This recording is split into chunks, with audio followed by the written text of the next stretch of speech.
And I kind of explained this to somebody else who was in the military. This was a sergeant that I didn't know.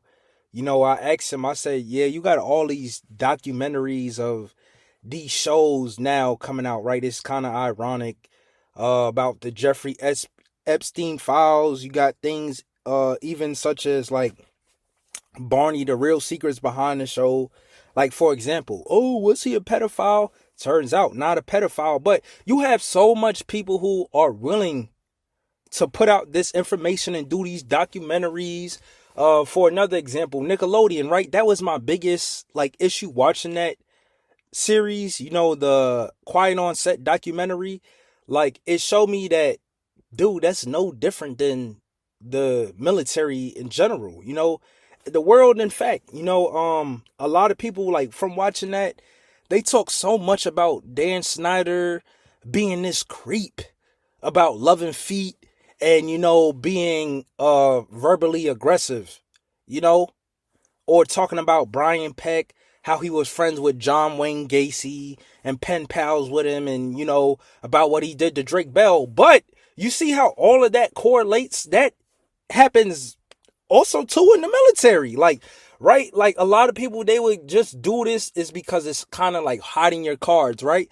We can have documentaries for things like this 20 years later, 30 years later. Yeah, like, I kind of agree that, yeah, it is good to have these things come out at a certain point in time so you can understand what people went through. But the military is not far off from Nickelodeon, right? And it's like, I think I explained this to somebody before. Like, we're going to use Dan Snyder as example, right? Dan Snyder is a creep.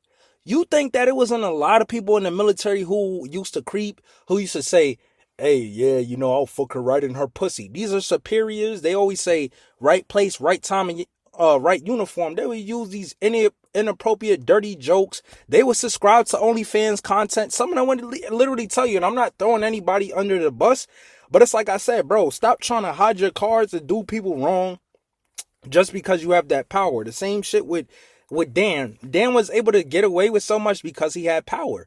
That's not far off from the leaders who's in the military. They would go to say, yeah, because I have this rank, I can do what I want. Well, yeah, no shit, Sherlock. Right? Even too, I'll use an example. They talked about Brian Peck in the documentary as well. Brian Peck was friends with this killer, and Brian Peck, he sexually assaulted Drake, and I'm not really trying to get sympathy. It's like I was kind of like tell somebody, oh yeah, more you look good in the shower, but it's other people too, males and females who get sexually assaulted. These dudes literally in Fort Riley, they had a 12-year-old girl who was trapped inside of a barracks room with a superior, in fact. So it's like I say, you can't say, oh, it's not a modern day Nickelodeon. And I've always asked myself, I said, if it is so much that the military said we're gonna investigate, you're not really investigating shit. It's just something that the quote in the military has always been sweeping under the rug. We're just gonna either get rid of it or we're just gonna get rid of it. Like they would try to erase it, or they won't tell you about what they done. Like some people who have the real mental health problems, they won't go and help them. They will try to eliminate, saying we don't want to pay you for your time.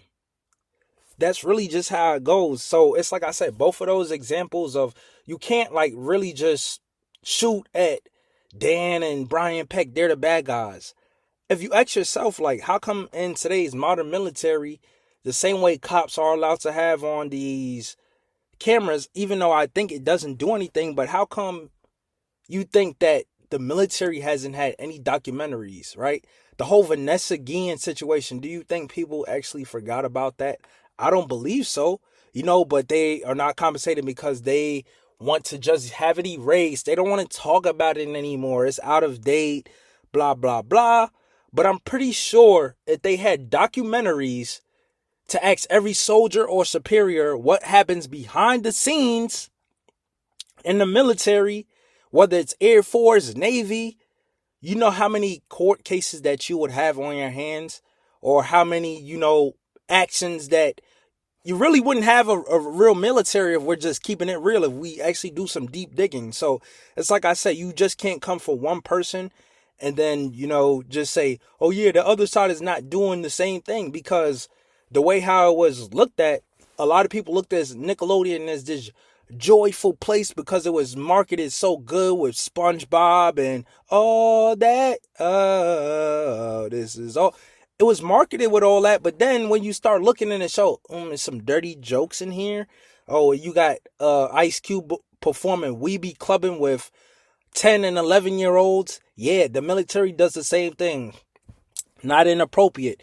Sergeant Switch, you can do in your own time, watching porn out in the open in the field. Like it's none of this shit to be made up. It's like I said, so if we just really think about it, that's why I said today's military is just a modern day Nickelodeon. What I feel like they need to enforce body cams, and y'all want to do so much of these documentaries and talk about these people to say what happened. Don't wait 20 years. Why not do it today? Why not do it now? Right? All these allegations and things that comes up, let's talk about it now.